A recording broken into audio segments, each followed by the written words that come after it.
오늘은 배우고 확신한 일에 거하라 라고 하는 제목의 말씀을 가지고 함께 은혜를 나누고자 합니다. 여러분, 빙산의 일각이다 라고 하는 말을 여러분 들어보셨을 겁니다. 빙산이라고 불리울 때 대개 이제 물 위에 떠오르는 부분이 5m가 넘어야 이 빙산이라고 부른다고 그럽니다.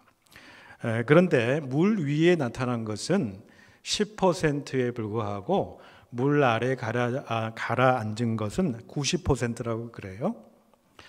그러니까 예를 들자면 최소의 단위인 이 빙산이 5m라고 한다면은 그 물 아래에 잠겨져 있는 그 깊이는 거의 40m, 50m 되는 것이죠. 여러분, 그 세계의 최대 해난 사고라고 불리우는 그 타이타닉 침몰 사고를 여러분 다 잘 아시리라고 생각을 합니다. 이 타이타닉호의 선원이 이 멀리서 육안으로 이 빙산을 발견했을 때는 이미 늦어버렸죠. 그때의 그 빙산의 높이가, 보여지는 높이가 20m라고 그래요. 그러니까 그 아래에 숨겨져 있는 것은 140m, 150m, 아니 200m가 될 수 있어요. 어마어마한 크기인 거죠. 그러니까 육안으로 발견했을 때는 이미 턴을 해도 이미 늦어버린 거예요. 그래서 거기서 해난사고를 당하는 것을 보게 됩니다.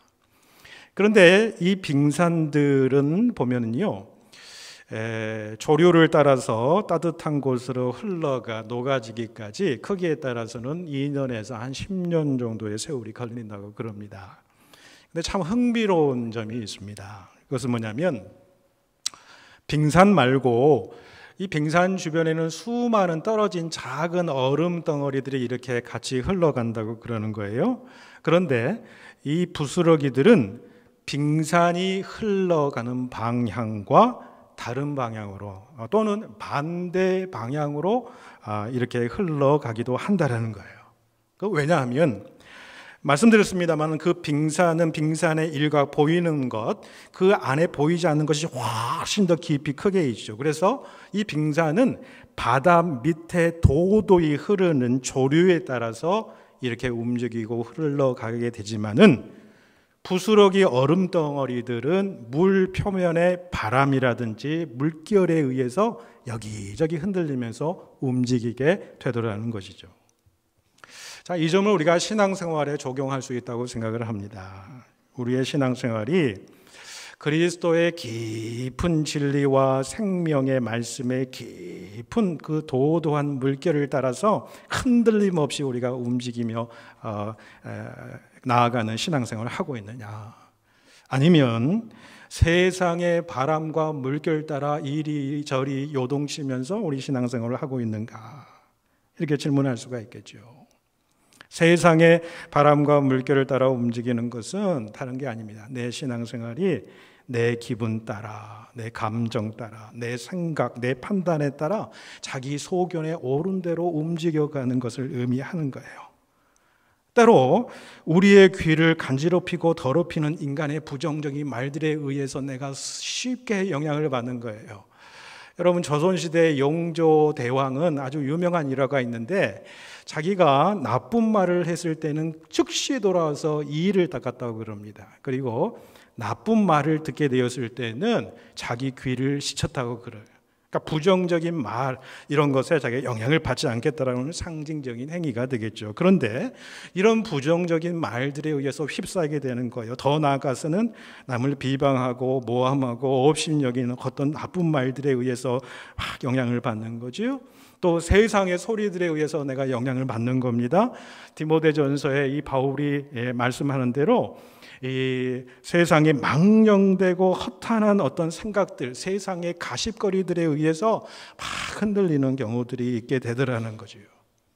자, 우리는 이 부스러기 얼음과 같은 이 부스러기 성도의 모습이 아니라 하나님의 진리에 접속된 자로, 컨택트가 이루어져서 말씀과 성령의 음성에 귀를 기울이는 깊은 진리의 조류에 따라 신앙생활을 할 수 있는 여러분과 제가 될 수 있기를 바랍니다.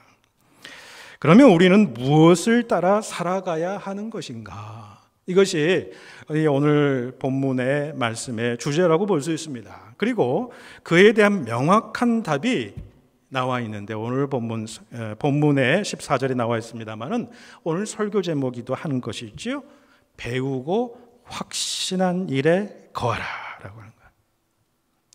바울은 디모데에게 지금 영적 교훈을 해주고 있습니다. 자기 인생이 이제 얼마 남지 않은 것을 예감한 이 바울은 디모데에게 자신의 전생의 삶을 거쳐서 자기의 영적인 아들인 디모데에게 가장 귀한 영적인 교훈을 해주고 있는 것이 오늘 본문의 이게 말씀입니다만은 오늘 본문에서는 아주 중요한 교훈, 영적인 메시지를 주는데 이 디모데에게 너는 배우고 확신한 일에 거하라 라고 그렇게 메시지를 주는 것입니다.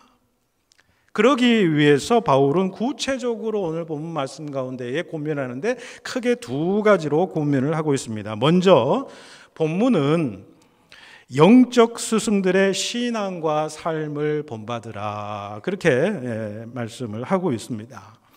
이미 디모데는 외조모 로이스와 또 어머니 유니게로부터 어떤 신실한 신앙인으로 양육되고 성장되었음을 말씀하고 있었지요. 그 어머니로부터 외할머니로부터 거짓 없는 믿음을 그가 받았다. 그렇게 이야기를 합니다. 그러니까 부모와 할머니의 그 삶을 보고 그 신앙에 영향을 받은 것이지요. 신앙의 유전이 이렇게 참 중요하다는 거지요. 그 사람의 영적인 멘토의 역할을 하는 사람이 얼마나 중요한지 모르겠다라는 거지요. 히브리서 기자는 허다한 믿음의 증인들이 우리 앞에 있다 그렇게 말씀하고 또 성경의 수많은 믿음의 인물들이 우리 가운데에 놓여 있지 않습니까? 또 인류 2000년의 이 기독교 역사상 수많은 하나님의 사람들, 그 이 역사적 인물들이 우리 가운데에 놓여 있는 것을 보게 됩니다. 여러분은 어떤 믿음의 위인들로부터 영향을 받고 또한 영적인 멘토로 여러분 삼고 있습니까? 여러분 영어로 보면은 soul friend라고 그랬어요. 영적인 어떤 동반자, 친구라고 했죠. 우리의 신앙의 삶에 굉장히 중요한 게 이 soul friend, 영적인 친구. 내가 신앙을 서로 나눌 수 있고 깊이 있는 마음의 이 소리들을 신앙과 말씀으로 서로 나눌 수 있는 그러한 영적인 친구들이 과연 내 가운데 있는가? 또 영어로 스피리추얼 디렉터라고 부르는 영적인 지도를 할 수 있는 그러한 사람들을 내가 모시고 있는가? 또 일반적으로 많이 이야기하지요. 멘토라고 그렇게 이야기를 합니다만은 그런 멘토가 우리의 삶 속에 자리 잡고 있는가?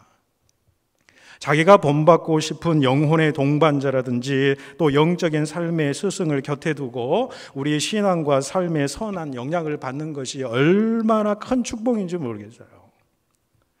그래서 오늘 본문에 보시면은 이 영적인 아버지 되시는 이 사도 바울이 영적인 아들인 디모데에게 누구를 본받으러 가냐면요, 자신의 삶을 통해서 영적 교훈을 얻으라 그렇게 이제 말씀하는 걸 보게 되지요. 여러분 10절 말씀을 보십시오. 10절 말씀에 나의 교훈과 행실과 의향과 믿음과 오래 참음과 사랑과 인내를 본받으라라고 하는 그런 말씀이죠. 여러분 바울이 자신이 잘난 척하는 것입니까?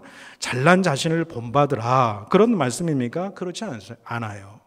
자신의 삶 가운데에 하나님의 역사가 어떻게 이루어지는지를 살펴보고 그러한 삶을 너도 같이 살아가기를 원한다라고 하는 그런 메시지지요. 이 일에 대해서는 11절에서 특히 바울은 디모데가 박해와 고난을 두려워하지 말 것을 11절에서 강조하면서 드러나기도 합니다. 여러분 11절 상황에 보시면은 사도 바울이 무엇이라고 얘기합니까? 안디옥이나 이고니안, 루스드라 같은 지역을 거명을 하고 있습니다. 여기서 안디옥이라고 하는 것은요, 여러분 이 수리아의 안디옥이 아니에요. 우리가 잘 알고 있는 바울과 바나바를 파송했던, 세계 선교에 파송했던 또 최초의 그리스도인이라고 이름을 받았던 그런 수리아의 안디옥이 아니라 비시디아 안디옥을 의미합니다. 그리고 이고니온, 루스드라 이 모든 지역은 사도 바울이 1차 세계 전도 여행 때 복음을 전한 지역이에요. 수많은 어려움과 박해에도 불구하고 복음 전도 사역에 성공을 한 갈라디아 지방의 도시들을 이야기를 하고 있다는 거예요. 여기서 이야기하는 루스드라라고 하는 지역은 어떤 지역이냐면 바로 이 디모데의 고향이에요. 이때에 사도 바울을 디모데가 만난 거예요. 이것은 무엇을 의미하냐면 자신을 본받으라고 하는 것은 자기의 잘남을 본받으라는 것이 아니라 내가 1차 전도 여행 때 이 갈라디아 지방을 돌아다니면서 복음을 전할 때 수많은 어려움과 핍박을 당하고 돌에 매침을 당해서 죽음의 그 순간까지도 복음을 전하다가 그 지역의 수많은 백성들이 복음을 듣고 구원받는 놀라운 일들을 네가 직접 삶 가운데 목격하지 않았느냐, 그런 말씀을 하는 거죠. 여러분, 바울 일행이 1차 전도여행 때 비시디아 안디옥에 와서는 어떤 어려움을 당합니까? 그 유대인들이 그 사도 바울에 대한 시기가 가득하게 되지요. 그리고 이 사도 바울을 반박하고 비방하고 또 귀부인들과 신의 유력자를 동원해서 선동하고 박해하고 쫓아내는 그런 일들이 벌어지잖아요. 그 쫓아내니까 이고니온으로 이렇게 옮겨서 또 복음을 전합니다. 근데 이고니온에서 어떻습니까? 바울 일행을 모욕하고 돌로 치려 막 달려들기 때문에 그곳을 또 빠져나와서 어느 쪽으로 갑니까? 루스드라 쪽으로 가게 됩니다. 루스드라에서는 실제적으로 사도 바울이 무리에 둘러싸여서 돌에 맞아 거의 죽을 지경까지 가는 거예요. 말씀해 보니까 그 무리가 돌로 바울을 쳤는데 바울이 죽은 줄로만 알고 어떻게 되냐면 그의 몸을 시외로 끌어다가 시신을 버리기도 했다, 그렇게 이제 표현을 합니다.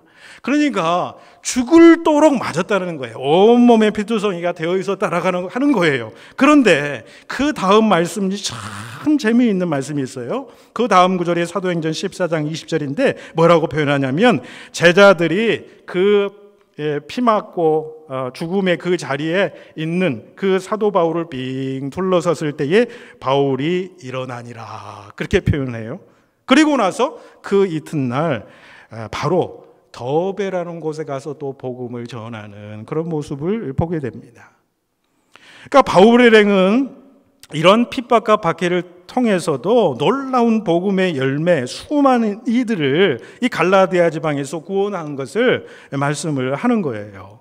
그러면서 바울은 디모데에게 상기시키는 거예요. 그 수많은 고난과 박해를 통해서도 주께서 이 모든 것 가운데서 나를 건지셨다, 그렇게 말씀을 하고 있는 것을 보게 됩니다.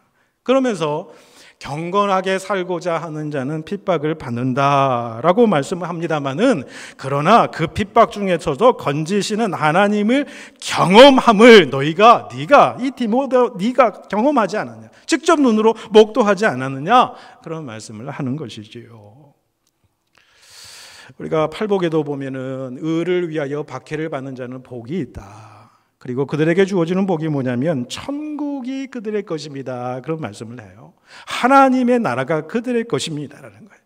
박해를 받는데 하나님의 나라가 그들 가운데 이루어진다라는 거예요. 하나님의 나라는 성령 안에서 의와 평강과 기쁨이라고 하는 거예요. 핍박받고 있는 상황에 그 영혼은 평강을 누리고 기쁨을 누리고 하나님의 나라를 누리는 놀라운 축복을 받는다라는 거예요. 참 이해할 수 없지요. 내가 핍박받고 있는데 그 순간이 오히려 돌이켜보면 하나님의 은혜가 쏟아지는 그 시간이었고, 내가 정말 하나님 앞에 더욱더 다가가기 위해서 노력하는 시간이었고, 하나님의 음성을 듣는 시간이었고, 하나님의 그 영광을 바라보는 귀하고 복된 시간이었음을 그렇게 고백하게 되더라는 거죠. 네로 황제 때에 기독교에 대한 박해가 극에 달했을 때입니다. 로마 원형 경기장에 순교한 어떤 성도의 시 한 편이 참 유명하죠. 어렸을 때부터 제가 많이 설교 가운데 들어왔기도 했고요. 또 순교사를 공부하다 보면은 꼭 이 글이 나오게 되어 있는데 이런 글입니다. 나를 저주하십시오. 당신들이 저주하면 할수록 나는 당신들을 사랑할 것입니다. 내게 침을 뱉어 보십시오. 그러면 나는 사랑의 숨결을 뿜어낼 것입니다. 나를 구타하십시오. 나는 신음소리로 사랑을 고백할 것입니다. 나를 찌르십시오. 나는 당신을 사랑한다고 절규할 것입니다. 나를 짐승의 먹이로 던지십시오. 나는 사랑의 제물이 될 것입니다. 나를 불태우십시오. 그러면 나는 사랑의 열기로 당신의 증오의 가슴을 녹일 것입니다. 라고 하는 시 구절이에요. 죽음의 현장 가운데서 부르는 이 사랑의 노래다라는 거예요. 여러분, 그런 현장에서 무슨 사랑의 노래를 부를 수 있겠습니까? 사람의 감정이라든지 지식이라든지 어떤 합리적인 생각이 이토록 강한 사랑의 노래를 부를 수 있다고 여러분 생각하십니까? 전혀 불가능하다고 저는 생각해요. 그런데 그런 노래를 부를 수 있는 힘이 과연 어디에서 나왔느냐? 하나님의 그 사랑의 능력에 휩싸이지 않고서는요, 눈을 들어서 하늘을 바라보니, 여러분, 스데반 집사가 그 순교의 현장 가운데 하나님 보좌 우편에 서서 자기 자신을 바라보시는 예수 그리스도의 그 영광을, 그 놀라운 사랑에 덧입혀서 그 순간에, 자기 죽음의 순간에 자기를 죽이려는 자들에게 저희 죄를 용서해달라고 그렇게 말씀하는 것을 우리가 보게 되는 것이지요. 사랑의 힘이 아니고서는, 하나님의 영광의 빛의 광채에 그들이 놓여있지 않고서는, 성령의 힘이 아니고서는, 복음의 능력이 아니고서는, 말씀의 능력에 휩싸인 자가 아니고서는 절대 이해할 수 없는 거죠. 바울 당시에 박해라고 하는 것은 사실 목숨과 직결되었습니다. 네가 죽음을 선택할 거냐?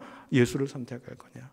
죽음을 선택할 것이냐? 영생을 선택할 것이냐라고 하는 거예요. 그런데 여러분, 오늘날에는 그러한 핍박은 우리 가운데 대부분 없는 거지요. 그런 시대에는 살고 있지는 않습니다. 그런데 가만히 생각하면은 오늘날 우리가 그리스도인으로 삶을 살아갈 때 우리가 당하는 어떤 핍박과 어려움은 그리 단순하지가 않다라는 생각을 해보게 됩니다. 참 교묘한 방법으로 우리를 핍박하는 세상의 세력들이 얼마나 많은지를 모르겠어요. 때로는 광명한 천사의 얼굴들로 나타나서 우리를 핍박하는 내용들이 참 많다는 거예요. 얼마든지 예수 믿으라고 하는 거예요. 그런데 이렇게 속삭이는 거예요. 세상의 소리가. 뭐 그렇게 어렵게 믿느냐는 거예요. 뭘 그렇게 유난치면서 그렇게 믿느냐는 거예요. 세상 즐기면서 쉽게 믿을 수 있는 길이 얼마나 많은데, 타 종교인들을 봐라. 얼마든지 세상과 어울리면서 그렇게 신앙생활을 한다고 그러는데 왜 그리 유난을 떠느냐는 거예요. 왜 그렇게 비타협적이냐라고 하는 거죠. 여러분, 세속의 흐름 가운데에 세속주의가 들어오고 종교 혼합주의가 들어오고 종교다운주의에 빠져버리게 되고 포스트 모던 이 시대에 있어서 뉴에이지 사상과 같은 것들이 우리의 마음들을 이렇게 헤집고 놓는 것을 얼마나 볼 수 있는지 몰라요.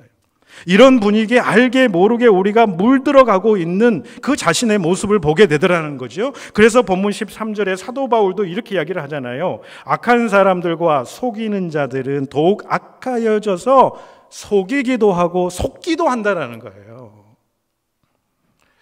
또한 여러분, 우리 안의 자아가 스스로 우리 자신을 속이기도 한다는 사실이에요.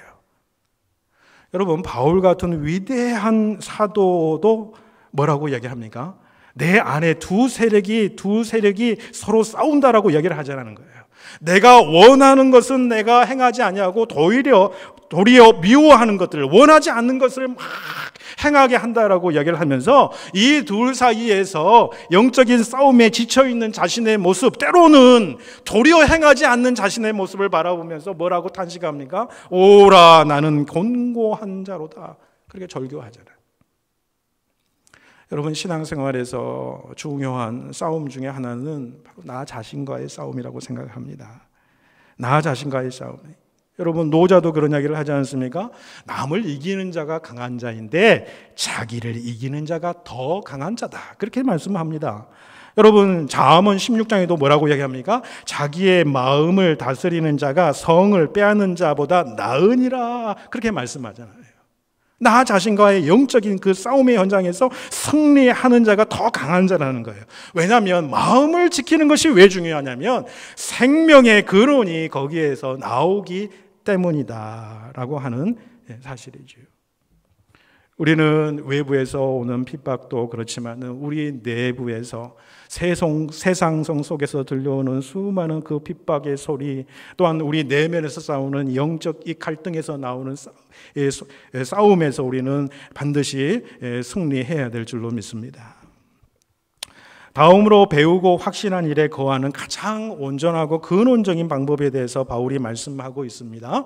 이거 오늘 본문의 후반부에 있는 말씀인데, 그것은 무엇이냐면 하나님의 말씀 안에 거해야 된다 라고 하는 말씀이에요. 15절 말씀해 보시면은 그 말씀이 의미하는 바가 무엇입니까? 말씀이라고 하는 것은 구원에 이르게 하는 지혜가 된다, 그렇게 말씀을 하는 거죠. 조금 더 자세하게 풀어서 설명하자면 요한복음 20장 31절에 사도 요한은 뭐라고 고백하냐면, 이것을 기록함은, 그러니까 성경을 기록함은 너희로 예수께서 하나님의 아들이심을 믿게 하려 하는 것이고 또 그 이름을 힘입어 생명을 얻게 하려 함이라는 거예요. 그러니까 하나님의 말씀은 우리를 구원에 이르게 하고 생명을 얻게 한다는 거예요. 성경 말씀의 진리를 떠나서는 다른 어떤 방법으로도 우리 인간의 구원에 이룰 수 없다라고 하는 사실을 말씀하고 있는 겁니다. 그리고 16절에 보시면 모든 성경은 하나님의 감동으로 되었다라고 그렇게 말씀을 하지요. 베드로 후서 1장 21절에 더 자세하게 풀어서 이렇게 이야기를 합니다. 예언은, 그러니까 말씀은 사람의 뜻으로 낸 것이 아니요 오직 성령의 감동하심을 받은 사람들이 하나님께 받아서 말한 것입니다 그랬어요. 그러니까 성경은 하나님의 감동으로 된 거예요. 그 더 자세하게 이야기하자면 성령으로 감동하심을 받은 사람들이 하나님께 받아서 적어놓은 길이 성경이라는 거예요. 그러니까 성경은 비록 사람들이 수세기에 걸쳐서 여러 사람들에 의해서 쓰여졌지만은 하나님이 그 원천이시고 궁극적인 저자이심을 말씀을 하고 있는 거예요.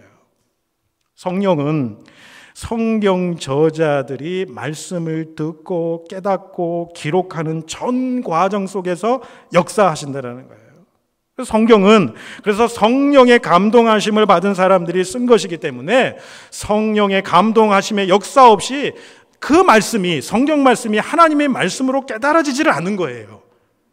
성령의 감동하심이 있어야 올바른 해석이 일어나고 올바른 선포가 일어나고 진정 하나님의 말씀으로 받아들일 수 있다라고 하는 거죠. 여러분, 신학자 칼바르트라고 하는 분은 말씀의 삼중적인 행태에 대해서 말씀을 합니다. 첫 번째 말씀은 어떤 거냐? 하나님의 말씀은 기록된 말씀이라는 거예요. 성경이라는 거예요. 성경이 하나님의 말씀이 된다라는 거예요. 두 번째 말씀은 뭐냐면은 강단에서 선포된 말씀이 하나님의 말씀이 된다라는 거예요. 세 번째는 말씀이 육신 가운데 오신 계시된 말씀, 바로 예수 그리스도가 하나님의 말씀 그 자체라고 하는 거예요. 그런데 여러분 생각해 보세요. 이 세 가지 말씀 모두 다 성령의 조명이 없이는, 성령의 감동하심이 없이는 이 기록된 말씀이 나에게 주시는 하나님의 말씀으로 받아들일 수 없다는 거예요. 성령이 감동하고 성령이 조명하고 성령이 깨닫게 해주실 때에 이 말씀이 살아 역사하시는 하나님의 말씀이 되는 거예요. 예배 중에 선포되는 하나님의 말씀 그 자체 모든 설교 내용 하나하나가 하나님의 말씀이라는 게 아니에요. 설교자가 성령의 감동으로 하나님의 말씀을 전할 때에 받는 이들이 성령의 감동하심 따라 그 말씀을 나의 말씀으로, 하나님의 말씀으로 받아들일 때에 그 선포된 말씀이 나의 말씀, 살아 역사하시는 하나님의 말씀이 된다. 또한 예수 그리스도가 말씀이 되신 이유가 무엇입니까? 예수 그리스도를 구주로 주님으로 고백하는 것은 성령이 아니고서는 할 수가 없는 거예요. 여러분, 우리가 잘 아는 에스겔 37장에 보면은 골짜기의 마른 뼈들이 살아나는, 군대가 되는 그 놀라운 이야기들을 여러분 많이 들어보았지요? 골짜기에 마른 뼈들이 질비하게 있는 거예요. 근데 그곳에 하나님의 말씀이 선포되니까 어떤 일이 벌어지냐면 뼈와 뼈가 서로 딱 맞아지게 되고 힘줄이 생기고 힘줄 위에 살이 오르게 되고요. 그 다음에 가죽이 덮어요. 사람의 모양으로 변하게 되는 거예요. 그리고 마지막에 생기를 향하여 태어나라 했더니 생기가 그 안에 샥 들어가니까 그 뼈다귀들이 사람의 모양으로 또 하나님의 군대 모양으로 팍 변하게 되더라고요. 하나님의 생기를 불어넣은 것은 여러분 무엇이에요? 하나님의 말씀이다라는 거예요. 지금 우리가 어떻게 해야 우리의 삶 속에 생기가 부어지게 되는 것입니까? 하나님의 말씀이라고 하는 거예요. 여러분, 우리의 영적인 삶의 어떤 상태가 여러분 어떻습니까? 혹시 때로는 영이 답답하고 무엇인가 헛헛하는 그런 마음이 생기고 그럴 때가 있지 않습니까? 그 영의 새로움을 주시는 것은, 생명을 얻게 하는 것은 뭐냐면 하나님의 말씀이 우리 심령 가운데 부어질 때에 가능하다는 거예요. 왜? 말씀은 하나님의 호흡이기 때문에 그래요. 말씀 속에 하나님의 호흡을 느끼는 거예요. 생기가 우리에게 전달되는 거예요. 생명력이 우리에게 전달되는 거예요. 말씀은 그래서 살리는 영이에요. 그래서 16절 또한 보면은 모든 성경은 하나님의 감동으로 된 것으로, 그 다음에 뭐라고 이야기합니까? 교훈과 책망과 바르게 함과 의로 교육하기에 유익하니, 그렇게 말씀해요. 여기서 중요한 단어는 모든 성경이라고 저는 생각을 합니다. 말씀 전체를 하나님의 말씀으로 바라보아야 한다는 거지요. 때로는 말씀 가운데 우리를 격려하고 우리를 위로하는 그런 말씀이 있어요. 그 말씀에만 아멘하고, 우리를 교훈하고 우리를 책망하고 우리를 바르게 하는 말씀에는 어떤 목사님이 이렇게 표현하더라고요. 노멘하는 사람은 되어서는 안 된다. 왜요? 하나님의 전체적인 하나님의 말씀은 살았고 활력이 있는 말씀이다라는 거예요. 그래서 한 구절 한 구절을 통해서 때로는 말씀처럼 좌우의 날선 어떤 검보다 예리해서 말이에요, 날카로운 메스로 우리의 영혼을 지지게 되고 우리의 영혼을 과감하게 수술하고 잘못된 부분을 제거하고 우리의 죄악들을 제거하는 그 역할을, 말씀의 역할이라는 거예요.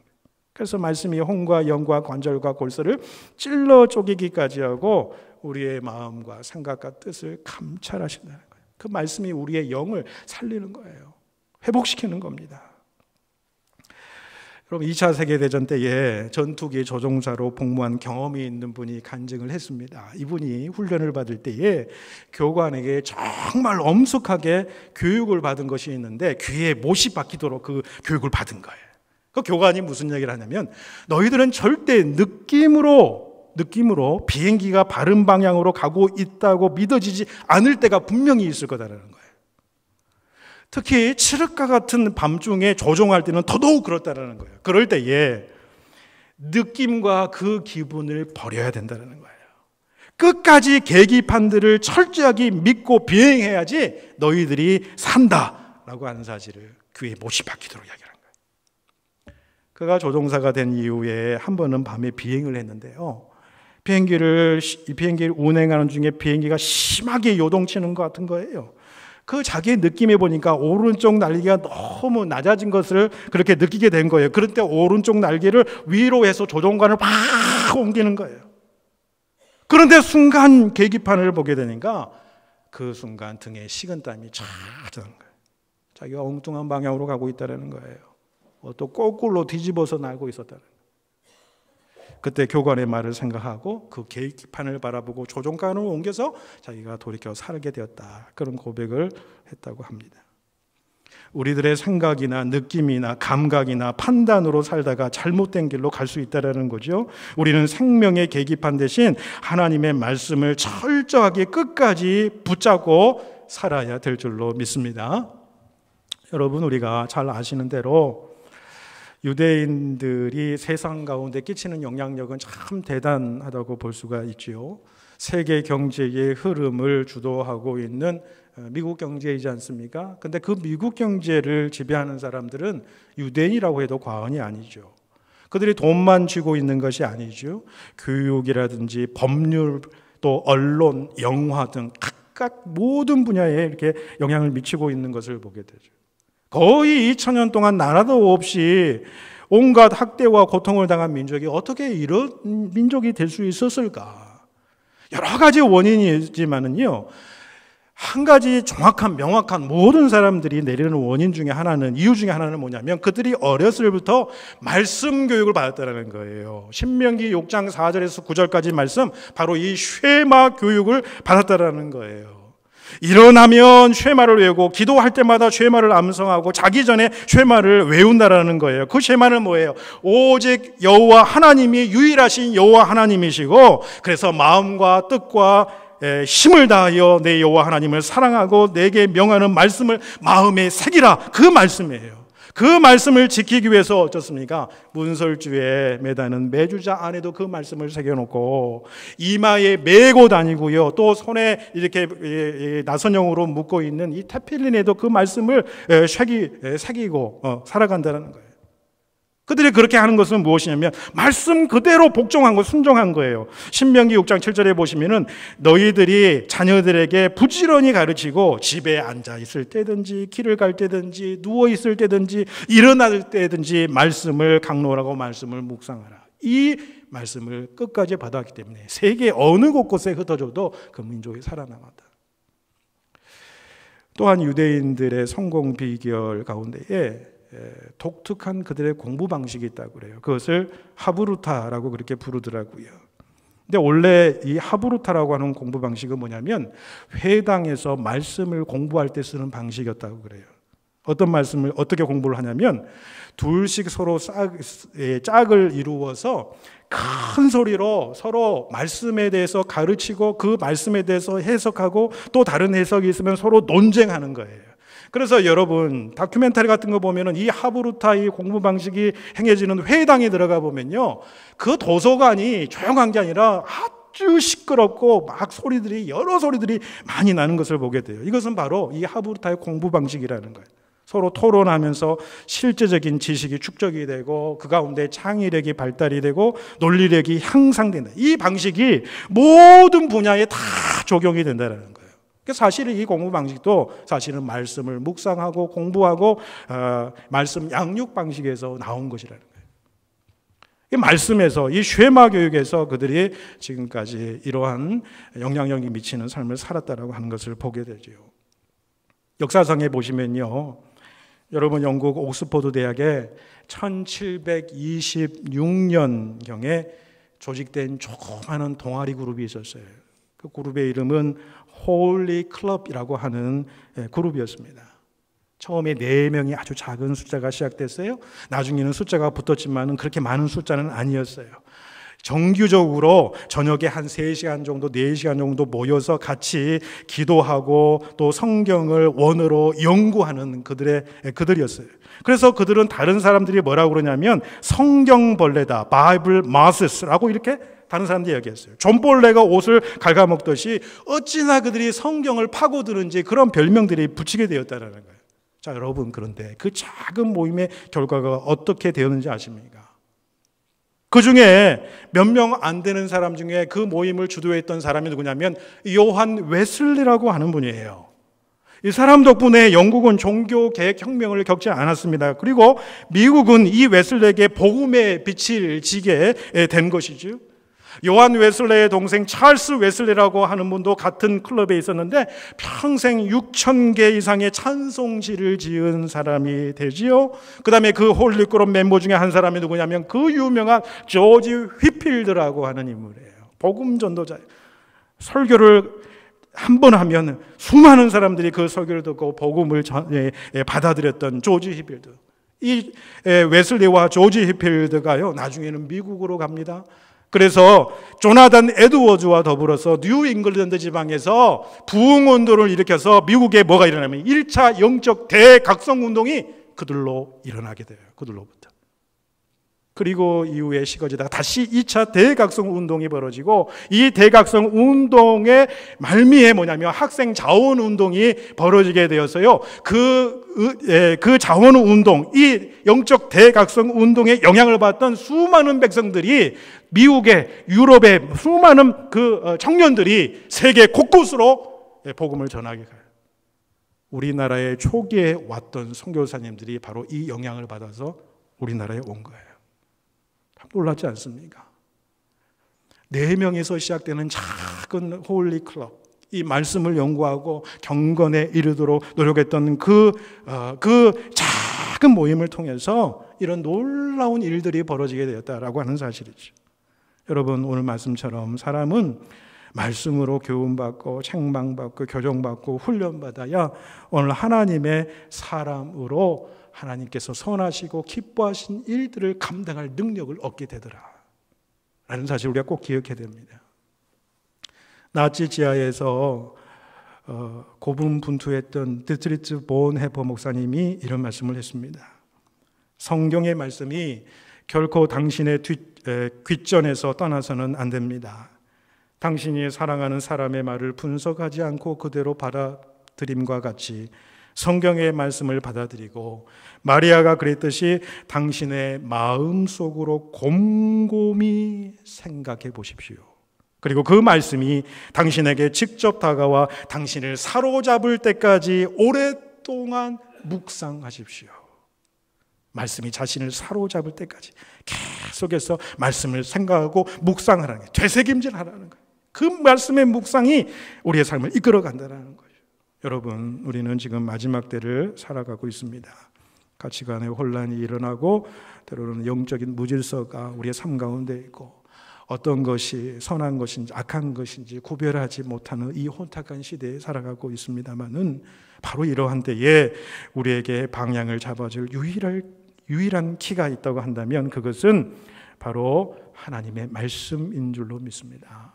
말씀을 항상 읽고 듣고 묵상할 수 있기를 바라고 그 말씀에 붙들려서 살아가심으로 말미암아 오늘 마지막 17절 말씀처럼 하나님의 사람으로 온전하게 그리고 모든 선한 일을 행할 능력을 갖추어서 이 마지막 때를 승리하며 살아가시기를 주님의 이름으로 축복해 드립니다.